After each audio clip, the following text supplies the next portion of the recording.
Hello everybody, कैसे हैं आप सब। सिंप्लीफाई लॉ में आप सभी का स्वागत है। आज के इस सेशन में हम स्टडी करने जा रहे हैं पॉलिटिकल साइंस का एक टॉपिक जिसका नाम है organs of government in India. इसके अंदर हम इसके 3 ऑर्गन्स को डिस्कस करेंगे, जैसे कि लेजिस्लेचर, एग्जीक्यूटिव एंड जुडिशरी। काफ़ी डिटेल्ड वीडियो होने वाला है, प्रॉपरली हर एक ऑर्गन को अच्छे से डिस्कस करेंगे। उससे पहले आप सभी से रिक्वेस्ट है कि अगर आप इस चैनल पे नए हैं, प्लीज़ इस चैनल को सब्सक्राइब कर दीजिएगा, बेल आइकन प्रेस करना ना भूलें ताकि मेरे वीडियोस की नोटिफिकेशन सबसे पहले आप तक पहुंच सके। और अगर आपको ये सेशन, ये लेक्चर अच्छा लगे तो प्लीज़ इस वीडियो को लाइक करके जाइएगा और अपने फ्रेंड्स के साथ ज़रूर शेयर कीजिएगा। चलिए शुरू करते हैं हमारा आज का ये session, organs of government in India, legislature, executive and judiciary. Okay, तो इंट्रोडक्शन से शुरुआत करते हैं। देखिए, in the democratic system of India the government functions through 3 distinct organs, जैसे कि मैंने बताया, लेजिस्लेचर, एग्जीक्यूटिव एंड जुडिशरी। ये जो ऑर्गन्स है ये बहुत ही क्रूशियल रोल, बहुत ही प्रोमिनेंट रोल प्ले करते हैं लॉज को क्रिएट करने में, उन्हें इम्प्लीमेंट करने में और उन्हें इंटरप्रीट करने में, ताकि प्रॉपर एडजुडिकेशन हो सके। अब इन तीनों ऑर्गन्स के क्या क्या काम है देखो। लेजिस्लेचर जो है ये लॉज को क्रिएट करने का काम करता है, ये लॉ मेकिंग फंक्शन करता है। और जो एग्जीक्यूटिव है ये लॉ को इम्प्लीमेंट करने का काम करता है, इन्हें एनफोर्स करने का काम करता है। और जो अपनी जुडिशरी है ये क्या करती है, लॉज को इंटरप्रीट करने की कोशिश करती है, लॉज को इंटरप्रीट करके इंश्योर करती है जस्टिस, एडजुडिकेशन करती है प्रॉपरली। ठीक है, तो ये सारे इनके रोल्स हैं। सो इन दिस लेक्चर हम अच्छे से फोकस करने वाले हैं हर एक ऑर्गन के ऊपर, इनके फंक्शंस को देखेंगे, क्या रिस्पॉन्सिबिलिटीज़ इनकी बनती है, क्या सिग्निफिकेंस ये होल्ड करते हैं इस कंट्री में, ये हम इसे स्टडी करेंगे। चलिए शुरू करते हैं। सबसे पहले है लेजिस्लेचर। देखिए, हमें यहाँ पर इस इमेज में हम पार्लियामेंट देख सकते हैं। तो यहीं पे जो है लॉज क्रिएट किए जाते हैं, लॉज का ब्रीफ डेलिब्रेशन होता है, डिस्कशन होता है, उसके बाद में लॉ पास किया जाता है और एसेंट मिलने के बाद प्रेसिडेंट की लॉज जो है वो एनफोर्स होते हैं। ठीक है, चलिए शुरू करते हैं। Legislature to enact laws and more, बहुत सारे इसके फंक्शंस हैं। देखिए, द लेजिस्लेचर जो है often refer to as the parliament which is responsible for what, for creating the laws that govern the nation. ठीक है, इट कंसिस्ट ऑफ 2 हाउसेस। देखिए, अब यूनियन पे या सेंट्रल लेवल पे देखें तो यहाँ पे 2 हाउसेस हम देख सकते हैं, लोकसभा, राज्यसभा। लोकसभा यानी house of the people and Rajya Sabha यानी काउंसिल ऑफ स्टेट्स। वैसे ही अगर हम स्टेट की तरफ देखें तो स्टेट लेवल पर भी हमें 2 हाउसेस देखने के लिए मिलते हैं, जैसे कि विधानसभा है और विधान परिषद है। ठीक है, तो देखिए आगे क्या कहा है, मेंबर्स ऑफ पार्लियामेंट, यानी पार्लियामेंट में जो मेंबर्स होते हैं वो क्या करते हैं, they represent the interest of the people and are entrusted with the task of drafting, amending and repealing laws। यानी जो मेंबर्स होते हैं पार्लियामेंट के वो रिप्रेजेंटेटिव्स होते हैं पीपल के। हमने उन्हें इलेक्ट करके हमें रिप्रेजेंट करने के लिए वहाँ पे भेजा होता है। तो यहाँ पे पार्लियामेंट में आने के बाद वो जब भी लॉ फ्रेम कर रहे होते हैं, क्रिएट कर रहे होते हैं, तब उनके दिमाग में जो इंटरेस्ट ऑफ द पीपल है ये होना बहुत ज़्यादा ज़रूरी है कि जो हम लॉज बना रहे हैं इसका स्कोप कितना है, इसका एक्सटेंट कितना है, कितने लोगों को इसका बेनिफिट मिल सकता है या इसके नेगेटिव इफेक्ट क्या क्या हो सकते हैं। तो इन सभी कॉन्सिक्वेंसेस को, इन सभी सर्कमस्टेंसेस को अच्छे से डिस्कस और सोच विचार करने के बाद जो है डिसीजन लेकर लॉ फ्रेम किया जाता है, पास किया जाता है और फिर आगे जाके उसे एनफोर्स किया जाता है। तो यहाँ पे इन मेंबर्स ऑफ द पार्लियामेंट का यही रोल होता है कि लॉज को ड्राफ्ट करना, अगर किसी लॉ को अमेंड करना है, कोई नई प्रोविजन ऐड करनी है, कोई पुरानी प्रोविजन जो अभी इस सिचुएशन या आजकल के कंट्री को, सिनारियो को देखते हुए अगर ज़रूरी नहीं लगती है तो उसे रिपील कर देना है। तो ये सारे अमेंड करना, रिपील करना, ड्राफ्ट करने का काम जो है यहाँ पे पार्लियामेंट यानी ये लेजिस्लेचर करता है। ओके, देखिए functions of the legislature. The primary duty of the legislature is to create the rules and the regulations that are in the best interest of the nation। Nation के और citizens के best interest में जो भी rules and regulations होंगे उन्हें formulate करना, उन्हें क्रिएट करना, क्योंकि we the people of right, हमारे जो संविधान है उसका जो हम मेन संविधान बनाया इसलिए कि हम लोगों के इंटरेस्ट को प्रोटेक्ट कर सके, राइट। तो यहाँ पे जब भी हम कुछ बनाए, रूल्स बनाए, रेगुलेशंस बनाए, तो यहाँ पे पीपल का इंटरेस्ट, ठीक है, और नेशन की बेहतरी के लिए जो भी इम्पोर्टेंट होगा वो यहाँ पे हमें ध्यान रखना है। देखिए, पहला फंक्शन तो डेफिनेटली लॉ मेकिंग है। The legislature is the main law making body in India. It drafts and passes law that reflects the needs and aspirations of the people. ऐसे लॉ जो है ये रिफ्लेक्ट करते हैं, ये दिखाते हैं, उसका जो मेन ऑब्जेक्ट है वही, उसका जो मेन मोटो है वही ये दर्शाता है, बताता है कि ये जो लॉ बनाया गया है इस के नीड्स को पूरी करने के लिए, या इस नंबर ऑफ पीपल के नीड्स को पूरा करने या एस्पिरेशंस को पूरा करने के लिए बनाया गया है। This laws cover a wide range of areas including governance, social welfare, economic policies and more. अब लॉज किन किन चीज़ों पे बन सकते हैं ये आपको अलग से बताने की ज़रूरत नहीं है, क्योंकि अगर देखा जाए तो हर एक फील्ड में या हर एक चीज़ के ऊपर लॉ बनाया गया है, ठीक है। तो यहाँ पे वही कहा है कि गवर्नेंस के ऊपर लॉ है, सोशल वेलफेयर को ध्यान में रखते हुए है, इकोनॉमिक पॉलिसीज़ को ध्यान में रखते हुए है, हेल्थ के ऊपर है, एजुकेशन के ऊपर है, लेबर के ऊपर है ना, इंडस्ट्रीज़, फैक्ट्रीज़, वुमेन के रिलेटेड है। तो ऐसे हर एक एरिया को कवर करते हुए लॉ मेकिंग का काम किया जाता है। सेकेंड देखिए, policy formulation. Apart from enacting laws तो डेफिनेटली वो इनैक्ट करते ही हैं लेजिस्लेचर, पार्लियामेंट, लेकिन उसके अलावा legislature also plays a very vital role in formulating the policies that guides the government decision process. देखिए, जो एनफोर्समेंट का काम है तो बेसिकली एग्जीक्यूटिव गवर्नमेंट को ही करना होता है। तो यहाँ पे उनके डिसीजन मेकिंग प्रोसेस को सहज बनाने के लिए या उन्हें बताने के लिए कि इस पर्टिकुलर एरिया में इस पर्टिकुलर लॉ की ज़रूरत है या इस पर्टिकुलर पॉलिसी को लाने की ज़रूरत है, ताकि यहाँ पे बेटरमेंट हो सके, ठीक है, यहाँ पे डेवलपमेंट हो सके। तो यहाँ पे लेजिस्लेचर पॉलिसी फॉर्मुलेट करने का भी काम करता है। जैसे कि अभी रिसेंटली अगर देखा जाए तो महाराष्ट्र में माझी लाड़की बहन योजना, ये भी तो एक पॉलिसी है, ये भी तो शुरू कर दी गई। क्यों शुरू कर दी गई? ताकि एक तरह का थोड़ा सा फाइनेंशियल हेल्प मिल सके लेडीज़ को, है ना। तो ये भी पॉलिसीज़ जो हैं ये भी कहाँ बनती हैं? लेजिस्लेचर में बनती है, यानी कि लेजिस्लेचर बनाता है। This policies shape the direction of the country in various sector. एक तरह से कंट्री को डेवलपमेंट की तरफ ले जाने का काम जो है ये पॉलिसीज़ करते हैं। इसमें लेजिस्लेचर का बहुत इंपॉर्टेंट रोल है। आप पॉलिसीज़ जैसे कि एजुकेशन के ले लीजिए, हेल्थ केयर के ले लीजिए, इंफ्रास्ट्रक्चर है, डिफेंस है। एजुकेशन का एग्जांपल देना है तो हम ये कह सकते हैं कि वेरियस टाइप्स ऑफ स्कॉलरशिप्स होती हैं, है ना। लड़कियों के लिए स्पेसिफिक होती हैं, कास्ट के बेसिस पर होती है ना, मेरिट के बेसिस पे होती है। तो ये सारे स्कॉलरशिप्स भी जो हैं ये भी पॉलिसीज़ का तो एक फॉर्म है, एक पार्ट है ना। आगे देखिए, budget approval. One of the crucial function of the legislature is approving the annual budget presented by the government। यानी जो एनुअल बजट गवर्नमेंट प्रेजेंट करता है लेजिस्लेचर के सामने, उन्हें अप्रूव करने का काम भी यहाँ पे लेजिस्लेचर करता है। Through thorough scrutiny and deliberation, legislature ensures the appropriate allocation of funds for various programs and initiatives। ये जो प्रोग्राम्स बनते हैं, ये जो इनिशिएटिव्स लिए जाते हैं, है ना, ये जो पॉलिसीज़ फॉर्मुलेट की जाती है, इसका इम्प्लीमेंटेशन, इसका एनफोर्समेंट बिना फंड के तो हो ही नहीं सकता।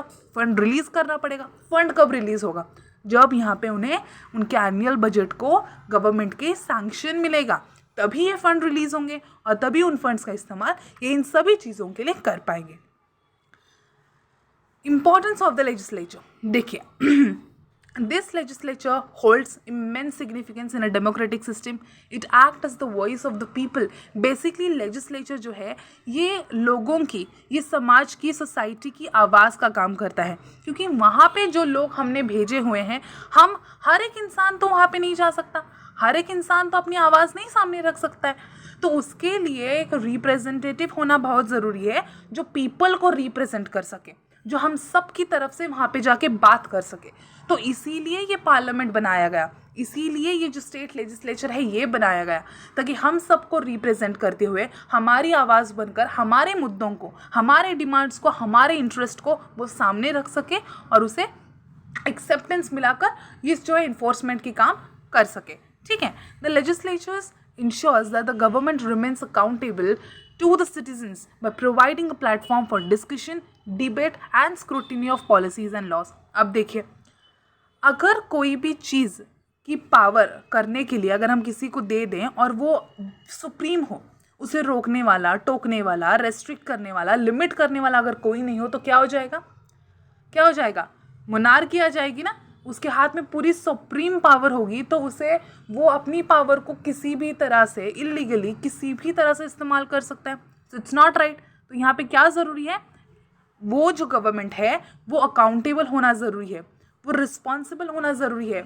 जो भी काम वो कर रहा है, जो भी काम करने का काम उसे दिया गया है, जैसे कि पॉलिसी इम्प्लीमेंटेशन है ना, या फिर कोई इनिशिएटिव लिया गया है, तो इन सभी चीज़ों का वो गवर्नमेंट कर रहा है, तो उसने सही से किया है या नहीं, उसने उस फंड्स को सही से जहाँ पे इस्तेमाल करना है वहाँ पे इस्तेमाल किया है या नहीं, इन सब का जवाब तो उसे देना पड़ेगा। तो वो अकाउंटेबल रहे पीपल को, सिटीजन्स को। इसके लिए लेजिस्लेचर जो है एक बहुत ही इंपॉर्टेंट रोल प्ले करता है। यहाँ पे जो है अपोजिट पार्टी क्वेश्चंस करती है, तो यहाँ से एक तरह से क्या हो जाता है, जो पार्टी रूल कर रही है, जो पार्टी अभी फॉर्म में है, वो क्या करेगी? अकाउंटेबल होगी। वो पार्टी आंसर्स देगी उन सभी क्वेश्चंस को जो अपोजिशन पार्टी उनके सामने रखती है। तो ये है लेजिस्लेचर का एक इम्पॉर्टेंट रोल जो अभी हमने डिस्कस किया। इसके बाद में हम डिस्कस करने वाले हैं एग्जीक्यूटिव। चलिए देखते हैं एग्जीक्यूटिव। देखिए, ये जो हमें दिख रहा है ये क्या है? आप हमें बताइए कि ये जो दिख रहा है, आप कंफ्यूज हो जाओगे सुप्रीम कोर्ट के साथ वगैरह, लेकिन थोड़ा सा सोचिए, बताइए क्या है? एग्जीक्यूटिव यहाँ पे टाइटल है, उसके रिलेटेड ही है। ये इमेज किसकी है ये बताइए कमेंट सेक्शन में। तब तक हम आगे की चीज़ डिस्कस करते हैं। देखिए, executive implementing laws and administering governance. देखिए, the executive branch of the government is responsible for implementing the laws enacted by the legislature and administering the day-to-day governance of the country. It consists of the president, the prime minister, the council of the ministers and the bureaucracy. यानी executive branch of the government ये क्या करती है? जो भी legislature ने laws create किए हैं, formulate किए हैं, उन्हें implement करना, ओके उन्हें सही तरीके से उसका एनफोर्समेंट करना, ये काम जो है ये किसका है? एग्जीक्यूटिव का है। यहाँ पे जो है एग्जीक्यूटिव के अंदर हमें मतलब इसका स्कोप क्या है, हमें क्या क्या ध्यान में रखना ज़रूरी है। तो देखिए, एग्जीक्यूटिव के अंदर प्रेसिडेंट आएंगे, प्राइम मिनिस्टर आएंगे, है ना, काउंसिल ऑफ मिनिस्टर्स आएंगे, कैबिनेट मिनिस्टर्स, ब्यूरोक्रेसी, ये सभी पब्लिक एडमिनिस्ट्रेशन को ध्यान में रखना है यहाँ पे हमें। ठीक है, पब्लिक एडमिनिस्ट्रेशन में हमने सीखा है पॉलिटिकल साइंस में, तो ये सब चीज़ें जो हैं ये एग्जीक्यूटिव में आती हैं। जो हर चीज़ का पॉलिसी हो, एनी इनिशिएटिव हो, जो भी नया चीज़ लाई हो गवर्नमेंट ने, उसे एनफोर्स करने का काम जो है ये एग्जीक्यूटिव डिपार्टमेंट का होता है। ओके, आगे देखिए।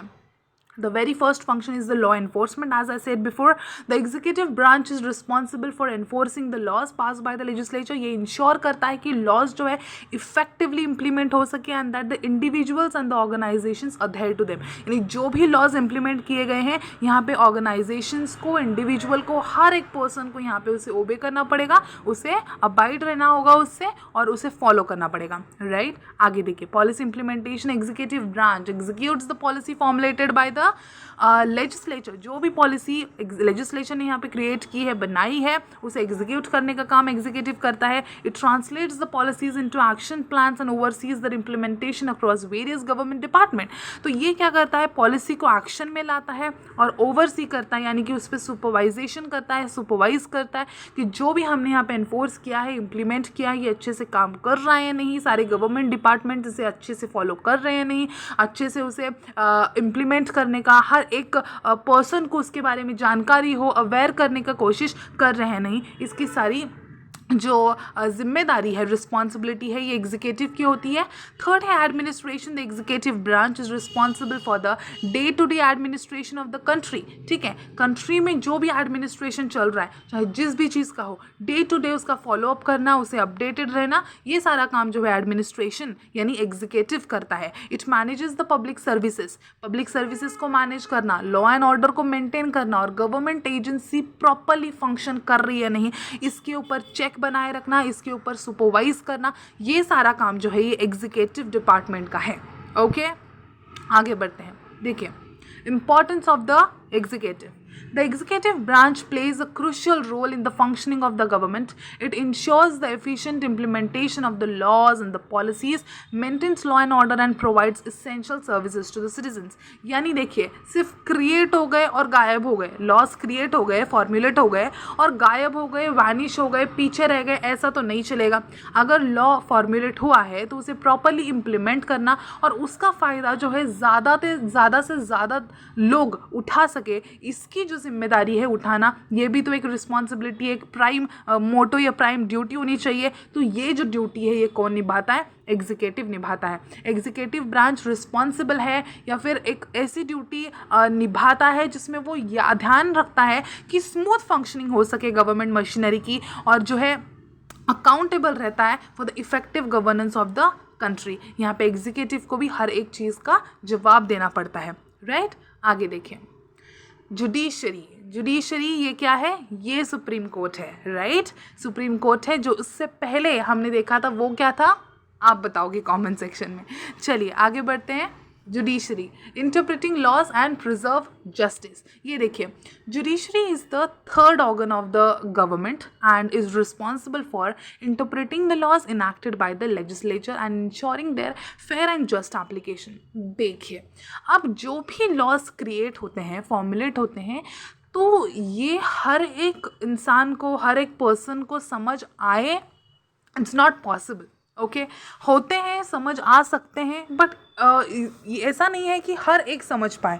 तो यहाँ पे जो है कभी कभी जो है लूप होल्स रह जाते हैं, कभी कभी मिस इंटरप्रिटेशन हो जाता है. ठीक है, एक स्टेटमेंट, एक सेंटेंस का गलत मतलब निकाला जाता है, उसे घुमा फिरा के यूज़ किया जाता है. तो यहाँ पे ये ज़रूरी है कि लेजिस्लेचर ने जो लॉज बनाए हैं उसका सही से इंटरप्रिटेशन हो कि बाबा ये चीज़ है, इसे इसी तरह से करना है, इसका मतलब यही है. आप इसे ऐसे पीछे से ऐसे नहीं घुमा कर ले सकते. ठीक है, आप ऐसे नहीं बोलते कि छुरी खरबूजे पर गिरे या खरबूजा छुरी पर गिरे, कटना तो खरबूजे को ही है. तो ऐसा यहाँ पे नहीं चलेगा. You have to know the correct and the literal meaning of that particular law, of that particular sentence in the law. ठीक है, तो यहाँ पे इंटरप्रिटेशन का काम जो है, ये काम किसका है? जुडिशरी का है, ताकि फेयर एंड जस्ट एप्लीकेशन हो सके उन लॉज का.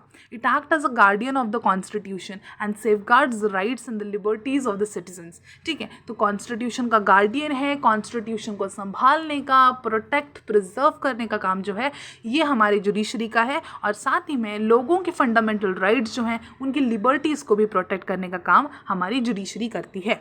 राइट, नाउ यहाँ पे देखिए functions of the judiciary. The very first is the interpretation of laws.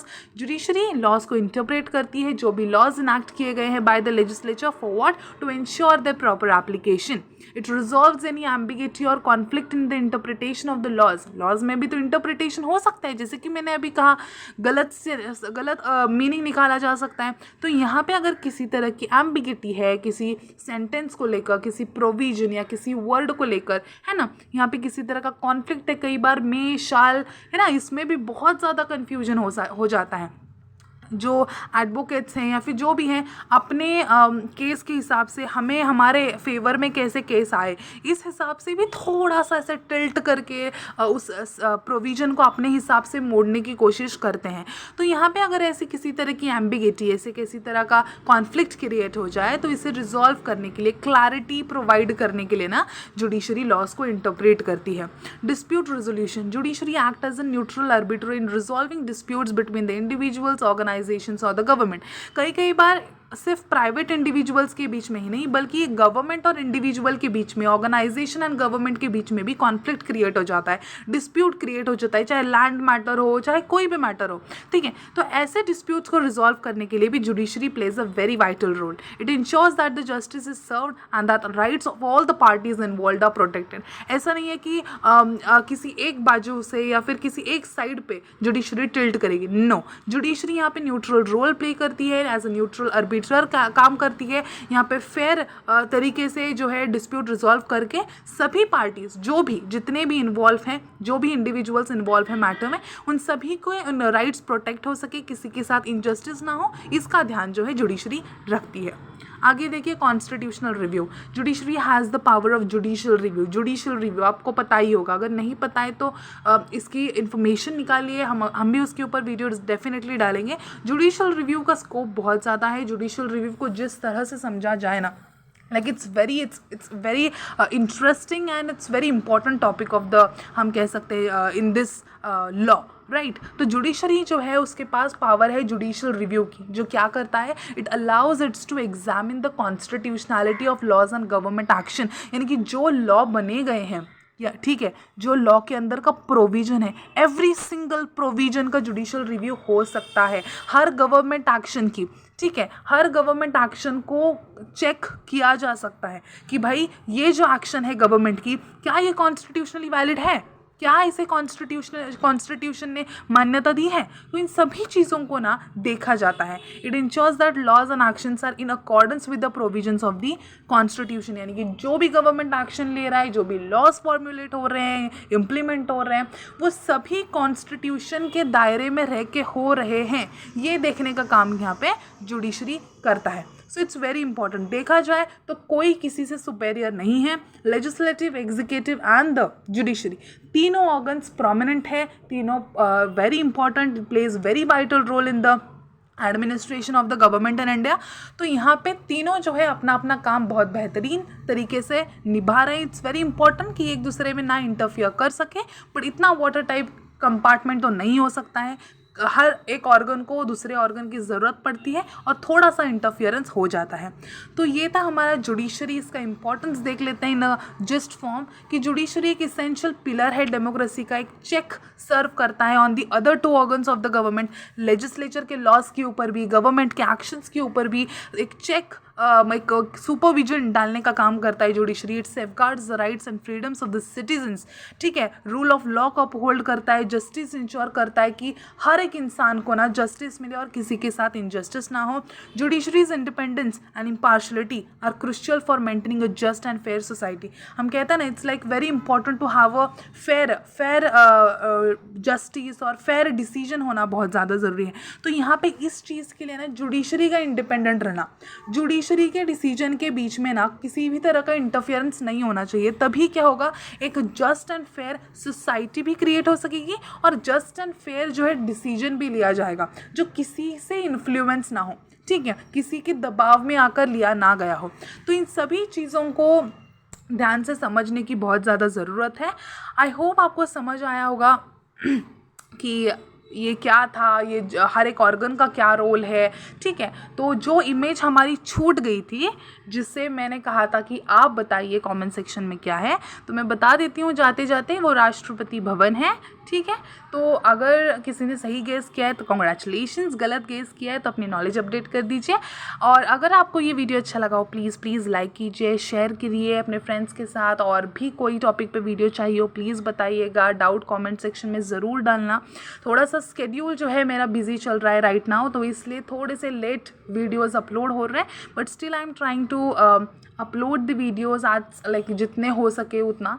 तो प्लीज़ जुड़े रहिए सिंप्लीफाई लॉ के साथ और थैंक यू फॉर सपोर्टिंग।